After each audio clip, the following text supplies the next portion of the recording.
This is the MBA Wire with Mateo Chang, episode 12. Here's a challenge. Why don't you try talking while inhaling through your nose? Just try it. Inspirational MBA talk with successful alumni to motivate you during your application run. We go behind the scenes of every story, talk business, and show you why it's worthwhile to never give up on your MBA dream. And now, here's your host with the most, Mateo Chang. What's up, citizens of The Wire? Welcome back to yet another episode of the MBA Wire. Today, I am very excited and happy to have as our guest, Roberto Motta. Now, Roberto, I know this guy from high school. We went to high school together. And it's just, we hadn't spoken for a long time. And now we have been able to reconnect through the MBA Wire. So I'm very excited about that. Just a little background information. Roberto graduated in business administration at Unip in Brazil. Later he did his master's in leadership and education at Regent University, and then went on to do MIT Sloan in 2009. He's gone through a bunch of different industries, but today he works with marketing strategy at Whirlpool. Roberto, given our listeners a brief introduction about you, why don't you add something personal so that they can get to know you better? Okay, glad to be here, Mateo, and reconnecting. And basically a little bit of the personal side. One of the interesting stories, I was actually a jiu-jitsu fighter when I was finishing high school and then starting undergrad. So I ended up becoming Brazilian champion. I was third in the world. So I had a good trajectory in the sports environment before actually taking my professional life more seriously and then pursuing my career. That's great.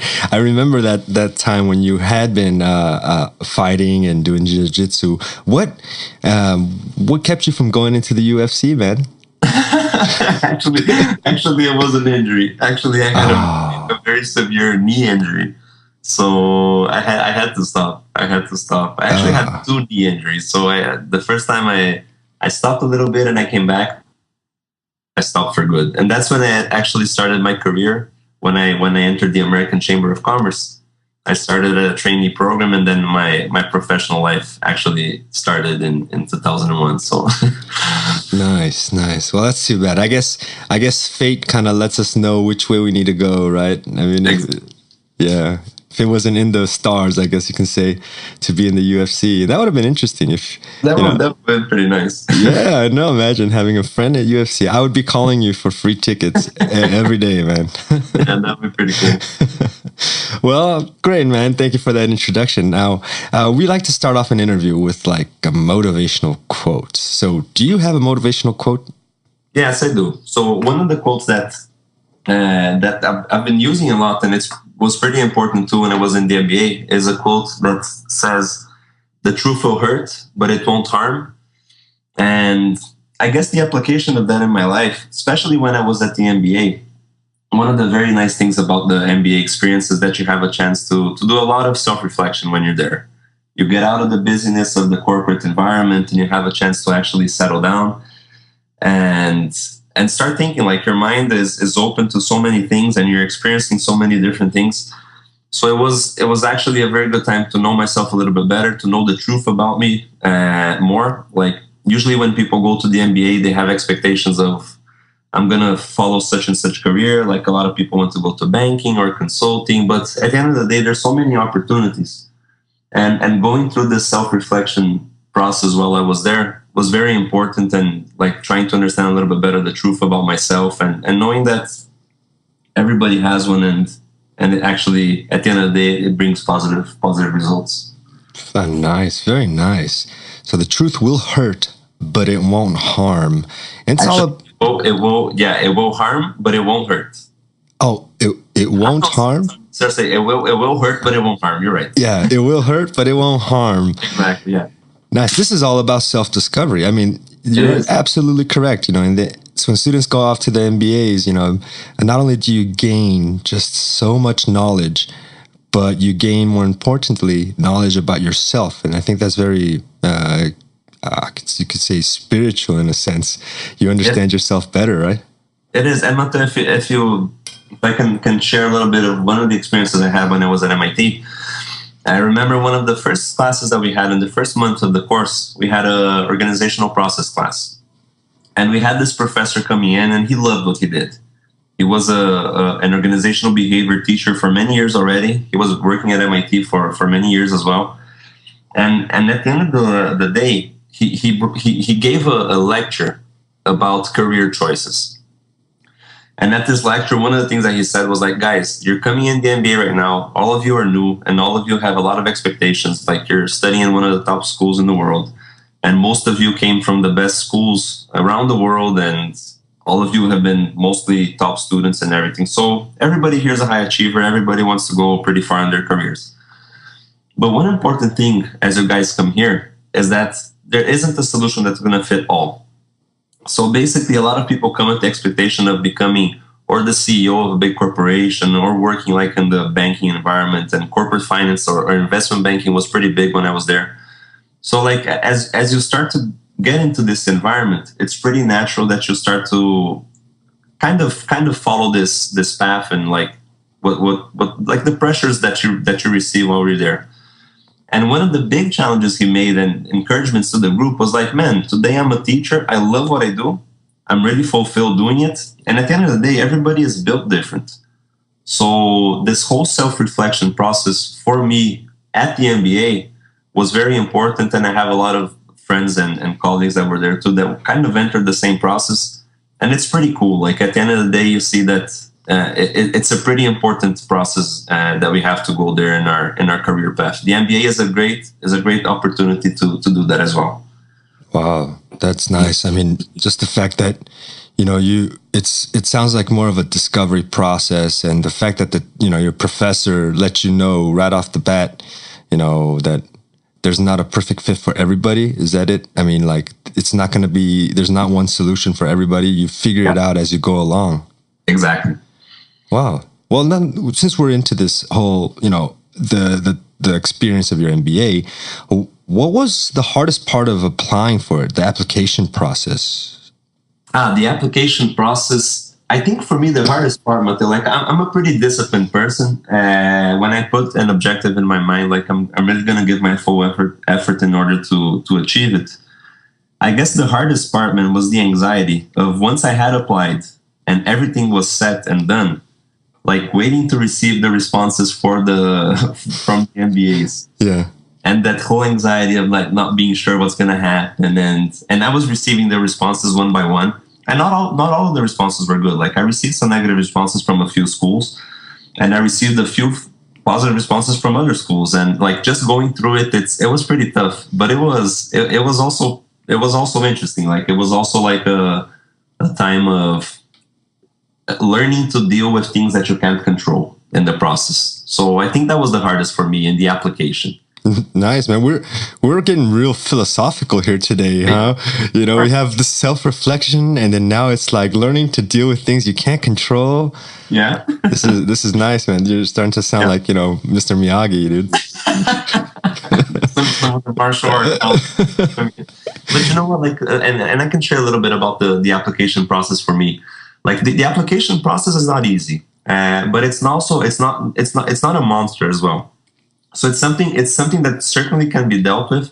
It's pretty long. So like when you start the whole GMAT process and you have all the essays and applications and all of the you have to update resume and you have to get recommendation letters. Like it's pretty long, especially if you're applying to a few schools, which is mostly what people do. So like through this, like I took around maybe 6 to 8 months in order to get everything set, like from starting to study to the GMAT and then like finalizing all the applications.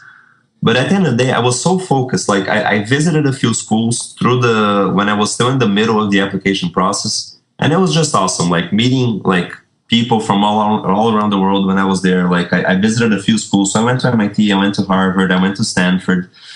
It was awesome. Like the idea of studying in one of these schools and everything was absolutely amazing, and that just gave me like an extra energy boost in order to just finish what I had to do and make sure I have the best application possible in the process.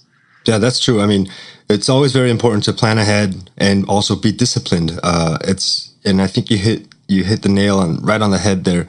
You know, it's about maintaining a certain discipline and keep pushing yourself. And it's actually very interesting because you're not the first student who has told me, or at least a first alumni that has told me that who had visited the schools around halfway through their application process, and that really gave them a boost. I mean, that was one of the things that really pushed them forward in the last couple months of the program of the application process. Yeah, and you know what caught my attention, Matteo? I remember I went to MIT. I had you do like a student tour, so you visit like some of the facilities of the university, and I was supposed to watch a lecture of a class.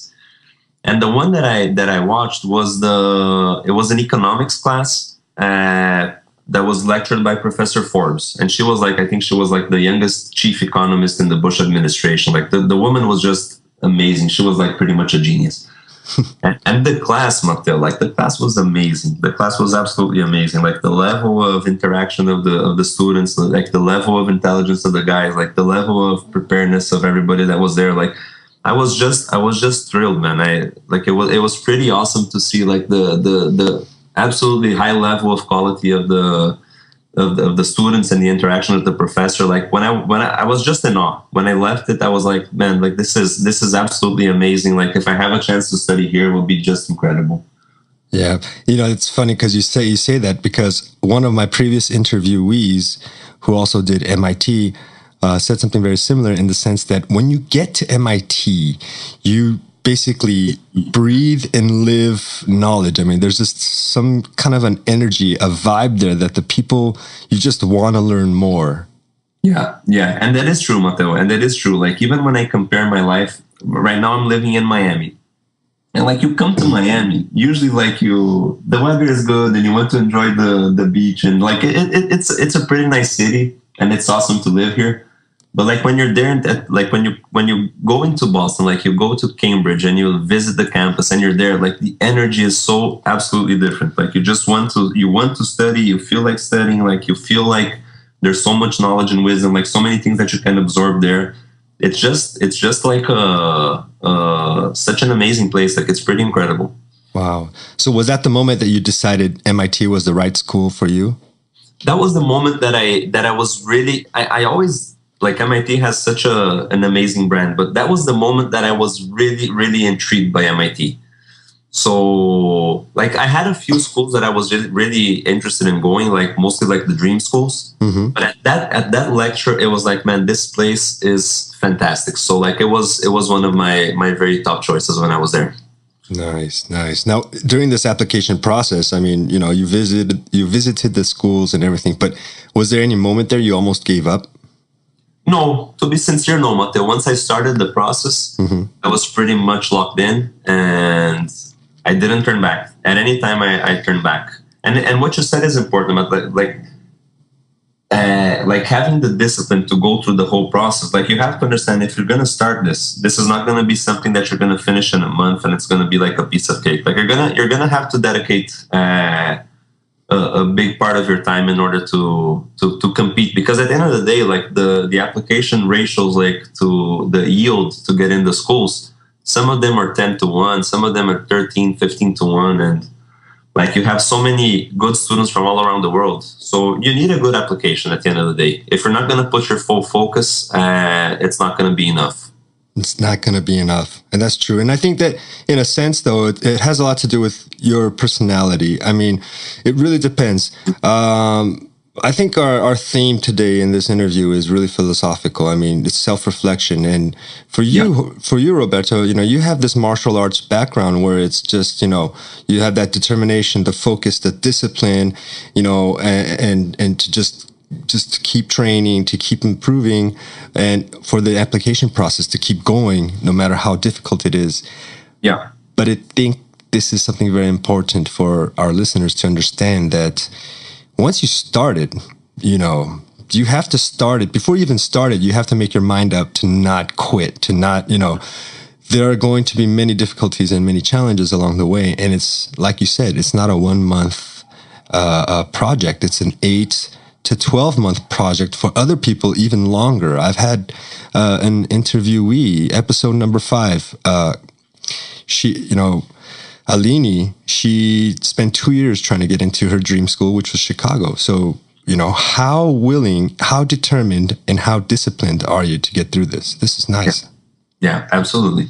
Yeah. Now, let's go back, and I want to touch on that whole thing about MIT. Now, we all know that schools kind of ask you this one question is, the fit. There's this whole thing about the fit. How do you know your school of choice has the right fit? How did you discover your fit? What did you figure? I mean, apart from being impressed, when you visited the campus, what else kind of convinced you that was the place to go? Yeah, that's a good question, Mateo. And for me, since I visited a few schools, it was pretty clear to see the differences between them. So one of the things that caught my attention about MIT was actually meeting the students. When I met the students and interacted with them, so I remember the first day that I stepped my foot on the building, I saw a guy with the uniform of the Brazilian national soccer team. Nice. So I went up to him and we talked a little bit, and he presented me to the other Brazilian guys, and we had some time together. And it was just at that same day, they invited me to a birthday party at that night, and I went with my wife, and we had a really good time. So I had a good chance to interact with the students.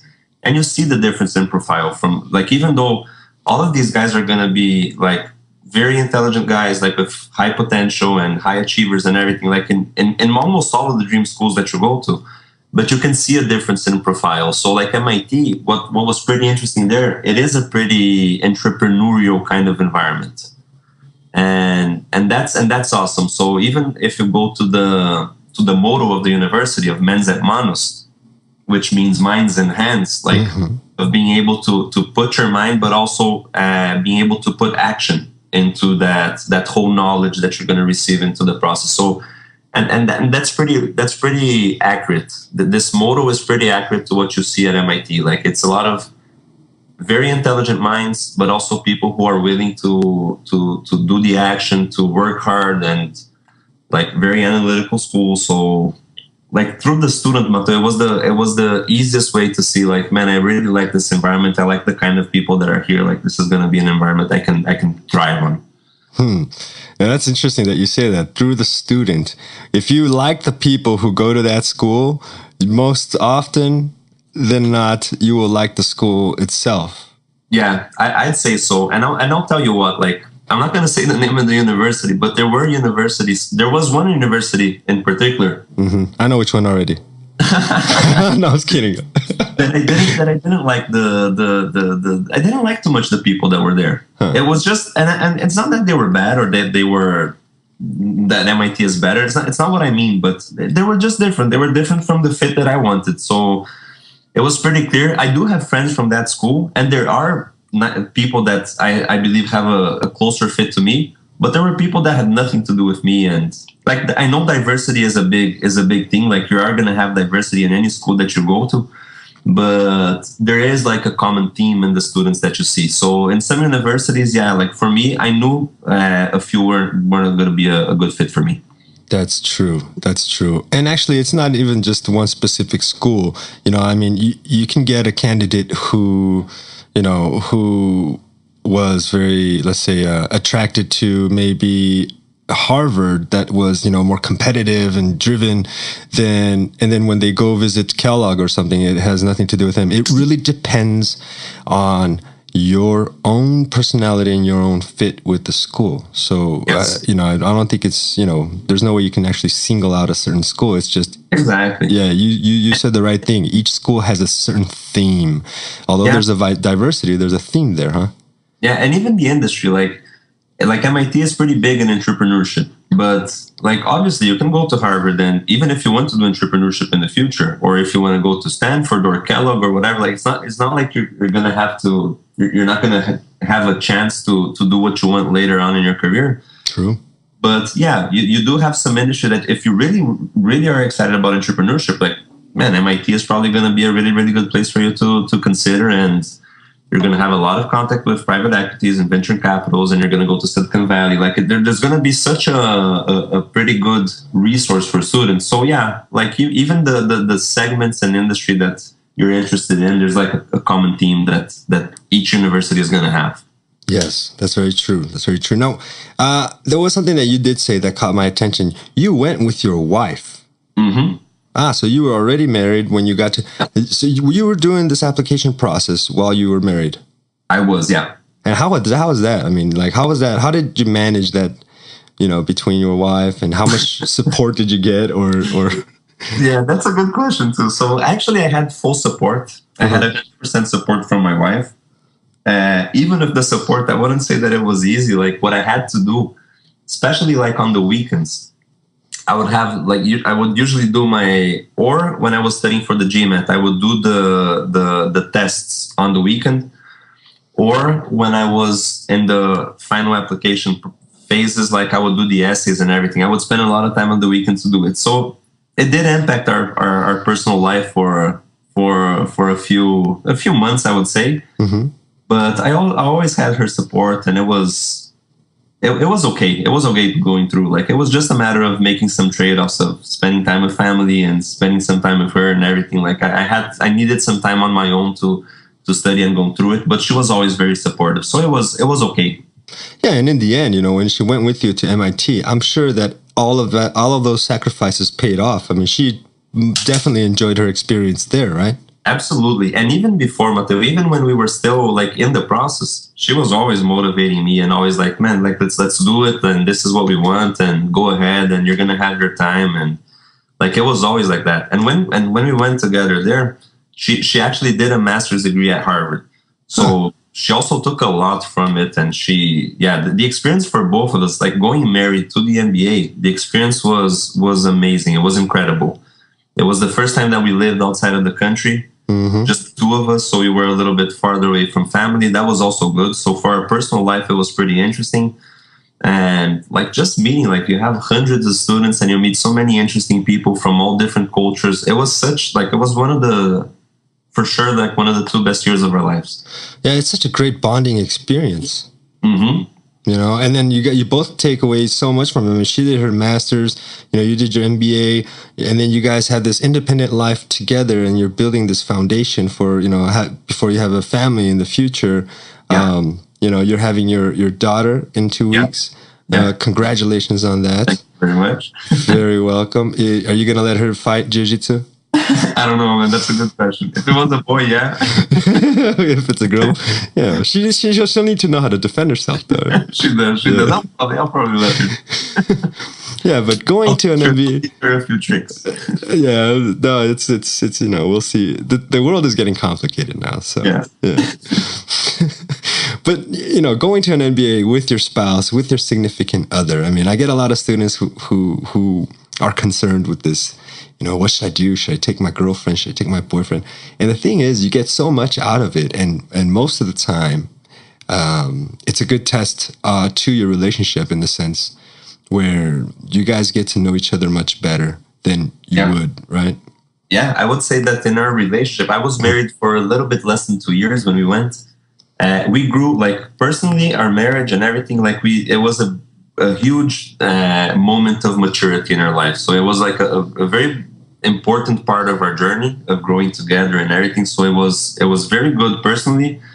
And yeah, like some of the friends that we made there, like they're and I don't say this in a corny way, but some of the friends that we made there, like they're family today. We just had just a simple example. We just had a baby shower. We were in Brazil a month ago. We had the baby shower. We had I would say we had around 8 to 9 of the women that we met in Boston. They're all over Brazil, some of the Brazilian women. And we had people coming from Fortaleza, coming from Curitiba, coming from Rio de Janeiro, just to go to the baby shower that we had when we were there. So the bonding we made was like a bond of a family. Like it was very intense. That's beautiful. Yeah. Wow. Now, can you give our listeners some tips and advice on what they should expect the minute they arrive for their MBA programs. How is that for you? The day you stepped onto the campus when after you've gotten accepted, how was that? Matteo, amazing, incredible. Like, it's just like you just have to be open, and everybody that goes there, everybody that's going to the MBA, they are going to be open, because you're going to it's just going to be such a different experience. Like, you're going to be at one point in time, like when we were there at MIT, like we had the president, Fernando Henrique Cardoso, he went there to MIT to talk to the Brazilian students. We had like senators like Tasso Gereissá, Geraldo Alckmin, like we had, and these are from the Brazilian standpoint, but even from the world, like I was there in events with like four Nobel laureates in the same event, like in the same kind of workshop. Everything is it's so out of the ordinary. It's so out of what you do regularly in your routine. So like everything is so amazing. Like the people you meet, the places you're going to travel, like we went to Japan, there's so many trips that you can do. And usually in these trips, like when we went to Japan, we went to Toyota, we met with the president of the board of Toyota, we had a conversation with him, like we went to a group of 200 students from MIT.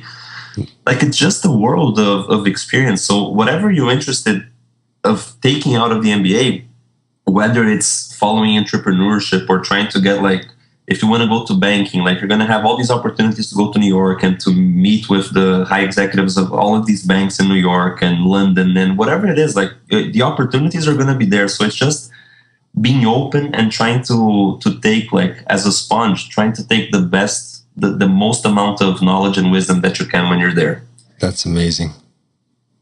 Yeah, I mean, there's so many things you can do, and meeting the president on the board of Toyota, that would have been that must have been a fantastic experience. Yeah, that was amazing. And I had friends, like they went to Israel, they met like all of the high rank governors and not only like in several of the countries that there were trips and everything. Like it's usually all the experiences you have there are going to be pretty top notch.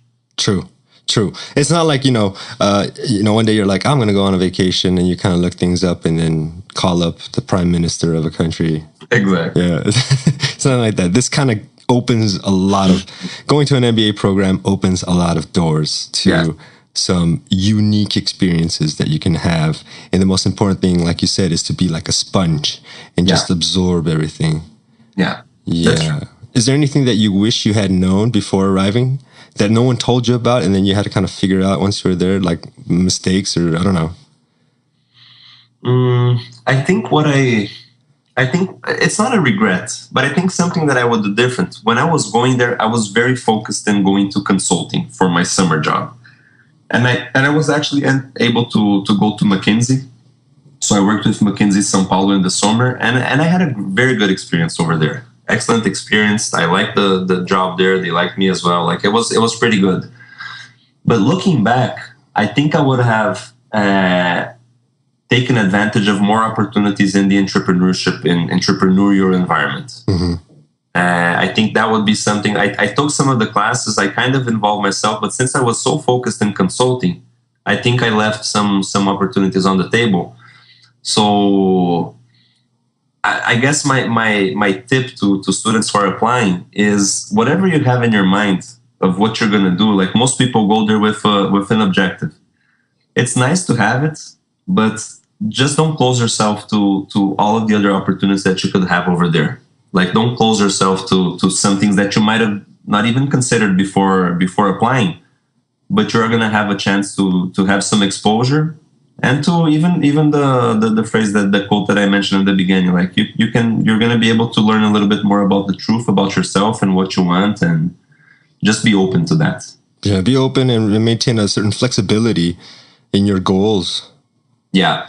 Now, let's go deep into the actual MBA experience. Mm-hmm. You've given an example, but draw us a picture of like a typical day of an MIT MBA student.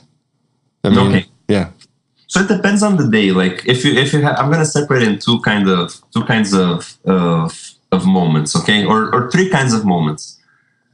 So you could have like just a regular schoolwork day. So you're going to have your 3 classes a day. Like it's usually going to be an hour and a half of class. The classes are intense. So you're going to have to come very prepared to class. You're going to have to read the cases and read the textbooks and come prepared. In some classes, you're going to be cold called, and it's going to be pretty. Some students are scared when they're there, and they're scared to open up, and so it's going to be an interesting process there.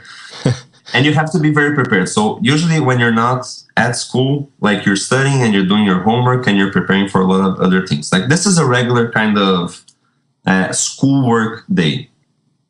Another type of day, like when you start the phases, like and this works in cycles. Like when you have the recruiting phases.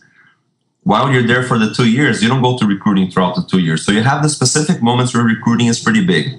So when you do that, like you still go to classes as usual, but then you have like all of these companies flying in to MIT, and they're going to be holding like some presentations and dinners, and they're going to have like some happy hours and chances for you to network and to learn more about the company. And that's pretty neat. So like you're going to have some days that you're going to have to choose between like going to a presentation from Google or going to presentations from GM. And you're going to have to choose which one you're going to go. And like, there's so many companies visiting and so many opportunities. So that's awesome. That's a kind of exposure that you're never going to get in the regular corporate environment. That's true. Yes. So that's pretty cool. And that lasts like, it's usually pretty strong for 3 months. 3 months when you're applying for the summer job. So in the first year of the MBA, and 3 months again when you're applying for the full-time job. So you're going to have other moments throughout the course. But like the really intense career moments are going to be like working in those kinds of cycles. Mm-hmm. And the last moment, I think, would be the kind of student activities. So like one of the activities is that's pretty common, and it's not only at MIT but at all of the MBAs. You have these chances to do the trips and to bond with students, and these trips are going to be like from New Zealand to Japan to Brazil and wherever you want. And there's going to be like, you're going to have a very good opportunity to do career, like networking. You're going to have a chance to do some like cultural kind of visits. And it's just going to be like a very awesome experience as well. So like there's different kinds of things that you can do while at the MBA. And obviously in the middle of everything, you also have all of the social events. So you're going to have a lot of parties and dinners and like things that even funded by the school. At MIT, we had every single Thursday something that we called the C function. So it was just a party for the MIT students, organized by the students. So like in every year we have the Brazilian C function. Mm-hmm. So we have feijoada, we have like some samba music, and it's pretty cool. And people have a chance to learn a little bit more about your culture. You have a chance to teach about your country and to put your country a little bit over there for students as well. Nice. Just a nice time to have fun and engage with students. Yeah, share culture. Yeah. I think it's pretty cool. I think the C functions now can start playing like funk music. I don't think we ever had a C function funk team. Funk music, yeah, I know. Sorry, I'm not going to get into that here, but we need more Rio de Janeiro students for that. How about any clubs? Did you join any clubs at MIT? I did. I was a member of the General Management Club. I was a member of I was a volunteer I was the Career Development Officer at the General Management Club. I was in the Consulting Club. There was the Brazilian Club. So yeah, I was a part of a few of them. And that's also a very nice experience. At the General Management Club, it gave me a chance to make a bridge with a lot of the companies. So I was a point of contact with some companies that visited. I remember Cargill was one of them. Like I was in touch with the guys that were recruiting at the MBA. So a lot of opportunities that you can also kind of organize and structure that can also help not only yourself, but other students that also are seeking for some other career opportunities. Nice. That's nice. So far we've talked about like your experience at the MBA and all the amazing things and the great stuff going on and the events and the clubs and the networking and the engagement and the cultural sharing. But how about the challenges? I mean, did you hit any brick walls or had, some difficult challenges during your MBA program? Absolutely. I had a lot of challenges throughout the course. I wouldn't say I hit any brick wall. There wasn't any moment that I felt I was stuck. But yeah, everything was challenging. Like the classes were challenging, and like I remember some of the days like going to statistics class at MIT, and there's a class called DMD, which is called Data, Model, and Decisions. And MIT, being a very analytical school, like the rigor of the classwork is pretty tough. And you have like some of the guys are PhDs, and some of the guys are so brilliant. So yeah, like it was challenging to be able to keep up with the guy with the class. And like obviously, like some people, like you're at statistics class, you're gonna have some people that are just amazing in that, and then you go to accounting, and some other people are gonna be amazing at that since they have their background in finance. And then you're gonna go to strategy, and other people are gonna be so.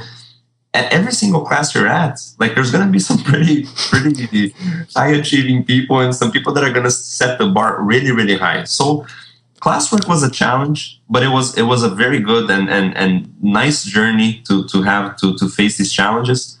Recruiting was a challenge as well, but there's so many opportunities. So like same thing with like leading with the anxiety of like, you're recruiting for some companies like McKinsey. I remember, I think for McKinsey São Paulo, we had about maybe 200 people applying. Wow. And just from MIT, 200 people applying only to the São Paulo office in the year that I was there from the top MBA schools. And I think they hired like 15 guys. So like knowing that you're competing with some very high level students and everything, like that's challenging as well. Like you need to have some discipline, dedication. You need to keep your A game, trying to keep your A game all of the time. So I think those are the biggest challenges. Like from the social standpoint and like the rest, like it's just everything is so fun. And even that, like even the career part and the schoolwork, it's fun. Like it's a challenge, but it's fun, and you grow a lot and you learn a lot. I just felt the whole experience was very cool for me. Yeah, I mean, that's true. A lot of candidates and students have this misconception about challenges being, competitiveness. And it's not that really. I think you touched on a very nice subject there when you were saying that, in every type of class, in every subject, there are going to be people who are just amazing. Mm-hmm. And, you kind of play catch up. But I always take that into like, for example, I enjoy playing basketball. I love basketball. But what I really love about it is playing against people who are better than me. Mm-hmm. There's a little bit of competition there, but it's not that. It's because I learned that I learn more from people who are better than me.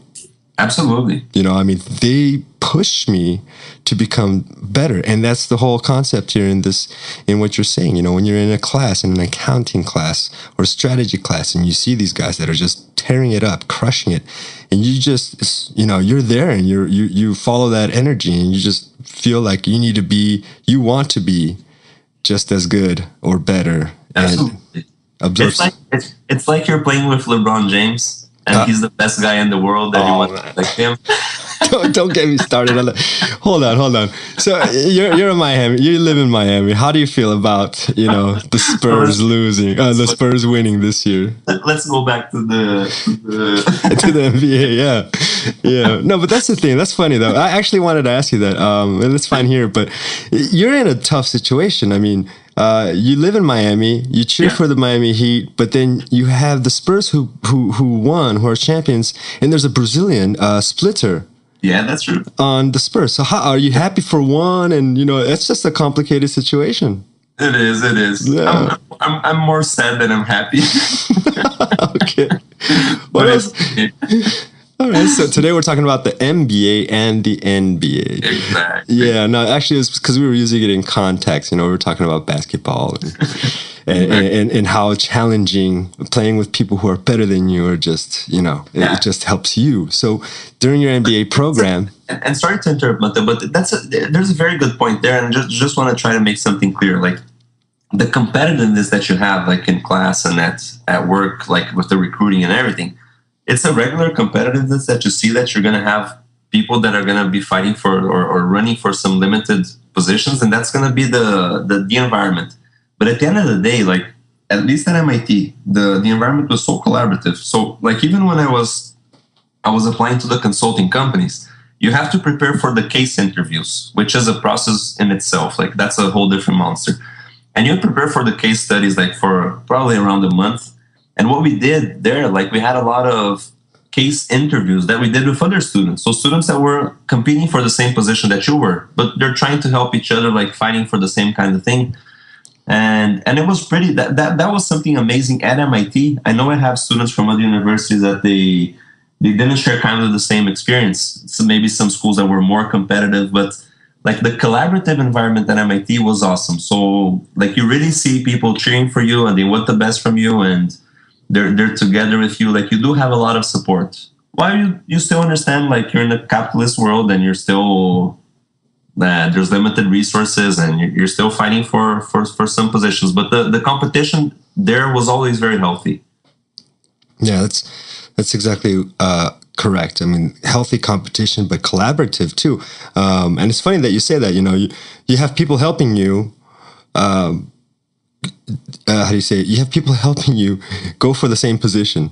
Yeah. I find that very interesting. It's an interesting concept that, you know, it's just difficult to grasp, but you know, you're getting help from the same guy that's running against you. Yeah, and you know what's interesting? Like even remember in my experience when I went to McKinsey, and MIT was the university that put the biggest amount of students at McKinsey that year. So we had three Brazilian students that were there. And we have like some people from Harvard, Stanford, etc. But like most, like these other two colleagues that I was doing my cases with throughout the process, they also passed, and we were very happy for each other. So it was something that we did together.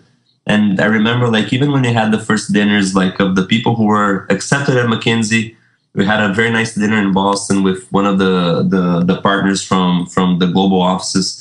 And like I was just there together with my friends who were doing the cases together, and we went through the whole process together. Like it was nice being able to look across the table and seeing those guys that were there with me throughout the journey. That was pretty interesting too. Yeah. That's actually, you know, you guys made it together. Mm-hmm. Yeah, you guys went through that journey together. That's amazing. That's nice. Yeah.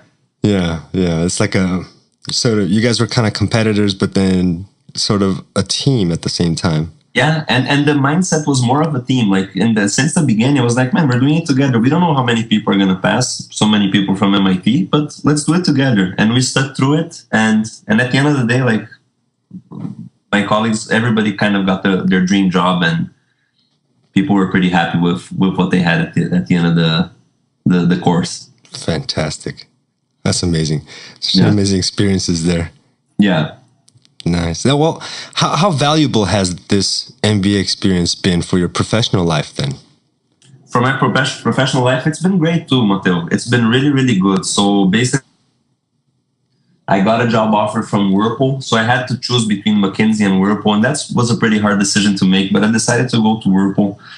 And I remember when I interviewed at Whirlpool, like I had some vice presidents interview me, and they were pretty immense. Like they were pretty impressed by the whole MIT experience, some of the things that I shared with them. So like there's this brand value, which is amazing. But also like everything that you mature when the 2 years that you're there, like the knowledge that you absorb, you get a lot of self-confidence because like after you're there 2 years dealing with the like best students in the world, like you have a boost in your self-confidence as well. So there's a lot of gain that you get from it. So I see like when I see my career progression right now, like so after a year being in Sao Paulo, I was expatriated. So I'm here today as an expatriate in Miami. So I've had a lot of opportunities, and I'd say there's a part of it which is the brand value that a lot of people acknowledge. And also, like, there's a big value from all of the experiences that I went through.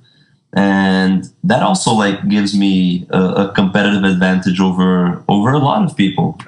Because the experiences are rich. Like, you're learning from different, like, you're basically touching bases with the biggest experts in every kind of field. Like, the guy that gave the finance course for us, he's the guy that wrote the finance textbook for all of the universities in the world. Like, it's basically a top-notch experience. Wow. You know, it's funny that you say that. I mean, I've had people ask me or question the MBA programs and say, is it really worth, you know, what you pay for? Yeah. And you know, and I constantly say, look, you know, it changes you. And I hear it and I see it in the people and the students that have gone and come back. And even you, I mean, I know we haven't seen each other since high school, but from what I know, from what I remember of you from high school and today, you know, I can definitely sense a professional maturity and growth in you that just, you know, it's amazing. It just surpasses any type of expectation of you know, of what you would see like in a 10-year, you know, high school reunion or something. Yeah. Yeah. But go ahead. Sorry. Yeah, but going back, you know, it's just when you do an MBA, you come back, there's this whole self-reflection. You learn so much from other top candidates, to other top professionals from around the world with, you know, different points of views. And when you come back, it's just, you know, it just differentiates you apart from those who haven't done an MBA. It's funny. I mean, and it's so clear to me when I speak with people, and many times, you know, if I'm talking to a professional or an executive, I can tell if he's done an MBA or not. It's funny. I don't know. It might be because it might be because I've worked in this sector for so long with education and all. But I don't know. I'd say I'm right about 80% of the time. Yeah, and I'd say it's a pretty fair assessment when I also meet people in the corporate environment and everything. Like, it's pretty clear to see the people who did it or not, and not because people who did it are better. Like, I don't want to seem arrogant in that sense. Right. But you do see a difference. And you touched a point that was very interesting. One of the most annoying questions that I receive in the corporate environment, and usually from people who didn't do the MBA. They're like, I really question if the financial value is there. So, like, you're going to pay the $90,000 for the course if you don't get any sponsorship, and then you're going to have the living costs and everything. So it's going to be pretty expensive. I don't know if you get the value from that back. And my response is always like, guys, this is not a matter of only analyzing the financial standpoint. Like, obviously, finance is important, and everybody who's going to attend an MBA is going to learn that better than anyone else, that like getting the net present value back from your investment, like that's going to be really important. But it's not only the finance. It's not only that you're going to gain. You're going to gain culturally. You're going to change your life. You're going to gain in terms of friends, and you're going to change in terms of like the richness of the experience. You're going to gain in terms of the trips you're going to make. You're going to gain in terms of all of the industries that you're going to be exposed to that you would never be exposed to if you're in a corporate world. So like, even in my position, if I compare like some people that are same age that I am, like similar kind of positions, if people are for too many years in the same company, usually the kind of opportunities, it can be a very nice career projection as well. But the kind of opportunities that you have at the MBA, you're not going to have them in just a regular kind of corporate career. Mm-hmm. You're not. Mm-hmm. Yeah, that's true. I mean, it's not about the ROI, the return on investment. I mean, it's so much more than that. And you're right. We're not trying to, for the listeners out there, we're not trying to be arrogant. Like, oh, we have an MBA, you don't. It's not that. It's just the way an MBA alum thinks, or the way they, just the way their minds work. It's just completely different from someone who hasn't done it. And not because, we're talking about, oh, we're better than you, or I'm better than you. Nothing like that. It's more about perspective of the way, the outlook in life, the vision, and the way they look at, the way that you guys look at, business, the way you look at, all of the different industries or entrepreneurship. And it's just, there's something different. Let's just say that. It's something different.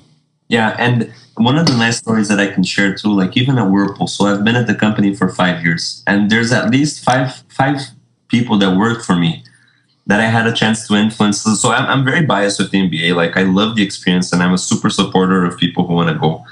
And I helped like five of the people who worked with me to go there in different degrees. Like, some people I really influenced, and I was very present in their projections. Some people I was a little bit not so influential, but also helped out in some kind of sense. And one of them went to INSEAD, 2 went to Wharton, 1 went to Michigan, and the other one went to Columbia. And I'm going to tell you, like, out of these 5 guys, like, there's a few guys and girls, some of them, they did have a little bit of, they were a little bit reluctant if it wasn't, like, especially for the financial value, if it wasn't going to be better to just follow their regular careers and continue to receive their salary for 2 more years and not have all of this investment and everything. But I can guarantee, like, all of these guys that came back Some of them are still studying. Some of them have already graduated and went to consulting or these different kinds of industries. These guys are super, super happy with their decision. Like they look back, they don't have any regrets. And I had the conversation with a girl that just graduated from Columbia like 2 weeks ago. And she just got a job at Bain in Atlanta.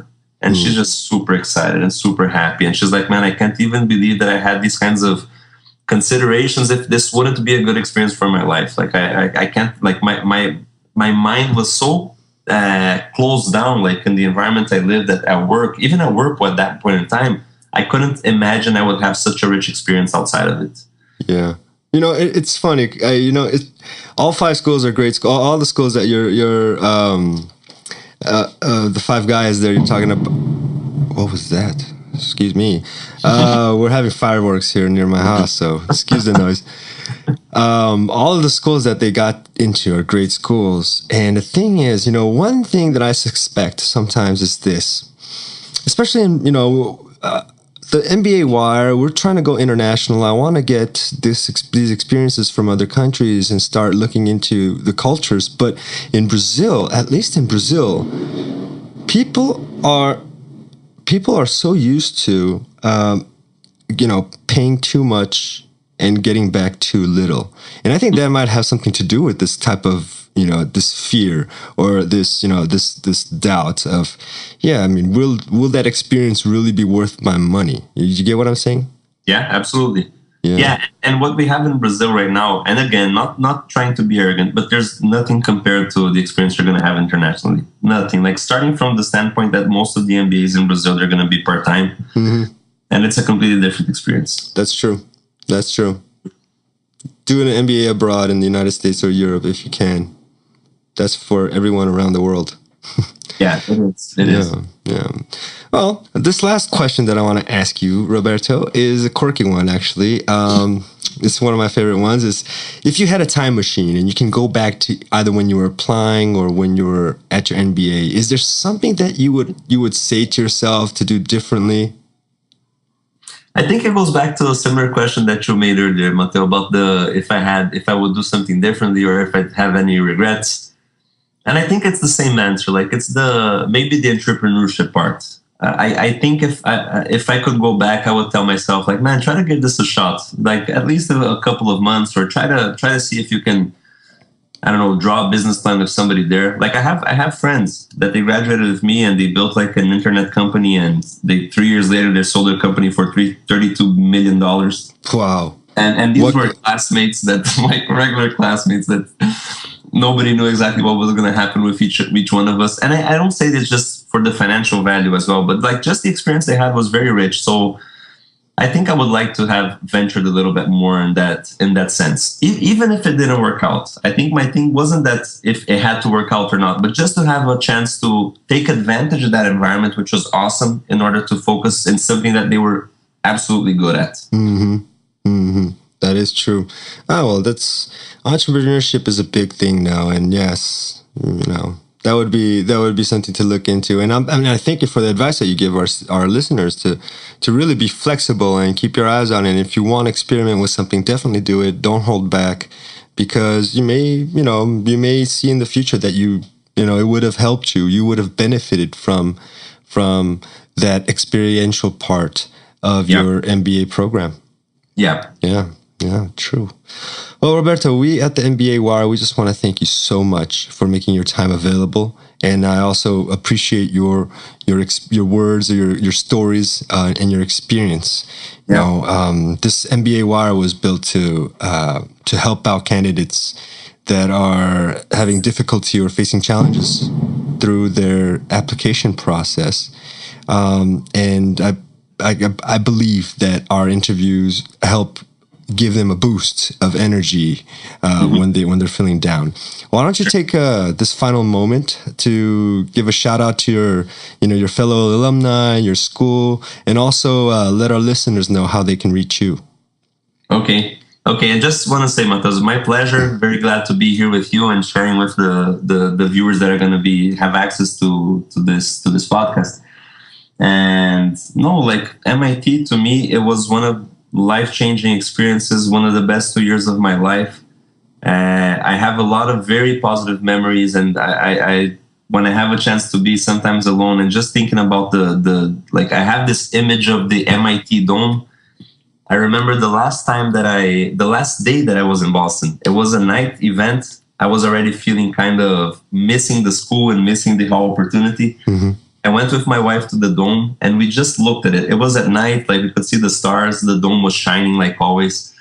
And we just looked at it and we were like, this was so incredible. This experience was amazing, and well, it was a dream come true. So my feeling with MIT and my fellow students and everything is just a gratitude. Like, it was just a rich experience, and it changed our lives. So that was amazing. And for people who want to reach me, I think you're gonna post my LinkedIn profile or my email. Like, I'm willing to talk to anybody that's interested about learning more about MIT or my personal story or just the application to MBAs in process. Like, I helped a lot of people in the past. I helped a lot of people with not only helping with influencing or encouraging, but also with the applications of recommendation letters or helping out with applications. So I'm just really an excited guy with the whole MBA experience. So nice. I'm available. Great. Yes. We will. Thank you very much, Roberto.